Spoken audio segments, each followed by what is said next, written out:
swello itong mga tribes, yung mga winners, marami-rami din mga events to medals, aside from medals. Yeah, meron yan, ano? In fact, that was a discussion with our governor, kasi for the governor, maganda nga yung point niya si Governor Manco, sabi niya, kailangan niya, they expect some rewards naman. It's only held once a year. In fact, sa kanila, we don't know when that will be held again, although they were very much willing. Kung gusto nyo mag-every year dito sa Mindanao, sa amin, okay sa amin, sabi nila, no?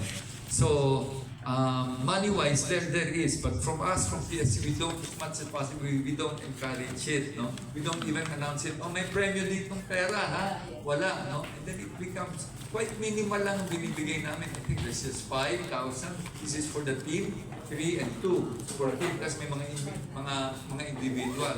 Because we don't want them to think na dapat na meron reward na pera for you. Iba naman ang thinking ng governor doon. Sabi niya, hindi, kasi they really would expect some ano naman for them, no? At makakatulong sa kanila yon. So, then we left it to them. Basta ang PSC, hanggang dito lang kami. Dahil hindi nga, so sila na ngayon yung they will augment that, no, from their own. And sabihin nila, this is coming from our LGU.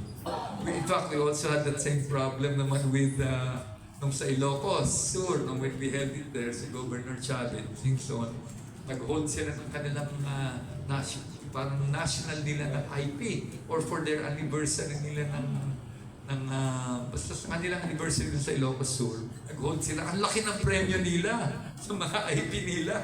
Diba? Like 15,000, 20,000. Pagdating namin, to hold it following month lang. And these are the same IP. So we had that problem. So tell this IP, we don't have that kind. No? So iba yung tulong na binigay sa inyo from our.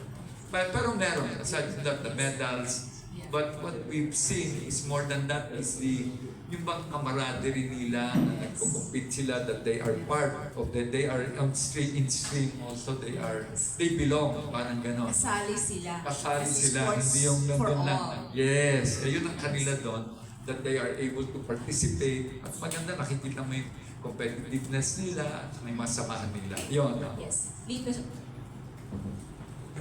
Good morning, Kom. Yes. Lumampas lang sa isang dito. Nalilito na ako sa inyo. Kom, gaano kalawak yung gustong maabot ni Senator Loren Legarda?